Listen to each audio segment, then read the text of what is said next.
तर मित्रांनो, आज आलो आपल्या मडीमध्ये कानिफनाथांच्या दर्शनासाठी. आजचा ब्लॉग शेवटपर्यंत नक्की बघा. तर नमस्कार मित्रांनो, तुमचं स्वागत आहे आजच्या आपल्या नवीन ब्लॉगमध्ये. तर मित्रांनो, आता आज आपण चाललेलो आहे मडीला. तर मित्रांनो, आता आपण मडीमध्ये पोहोचलेलो. तुम्ही बघू शकता इकडचं वातावरण एकदम भारी. पाथर्डी तालुक्यातील मडी गावामध्ये असलेले श्री चैतन्य कानिफनाथ महाराज समाधी मंदिर. मित्रांनो, हे मंदिर नाथ पंथातील एक अत्यंत जागृत आणि पवित्र तीर्थक्षेत्र आहे. मित्रांनो, इथे पंचमी ते गुढीपाडवा लय मोठी यात्रा महोत्सव असतो. आणि मित्रांनो, श्रावण महिन्यात सुद्धा इथे भरपूर गर्दी असते. तर मित्रांनो, आम्ही आता नाही का दर्शनासाठी वरती आलतो आणि तुम्ही इकडचं वातावरण बघू शकता. एकदम भारी असं वातावरण आहे इकडचं. मित्रांनो, ह्या मंदिराची रचना म्हणजे असं उंच टेकडीवर आणि किल्ल्यासारखी रचना आहे मंदिराची. मित्रांनो, दर्शन घेण्यासाठी आलतो आता मंदिराजवळ. मित्रांनो, नाथ भक्तांची गर्दी बघू शकता तुम्ही. ओम नमो आदेश अलख निरंजन. तुम्ही दर्शन घ्या मित्रांनो.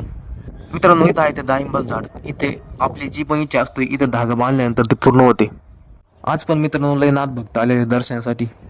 मित्रांनो, अमावस्याच्या दिवशी लय गर्दी असते मडीमध्ये.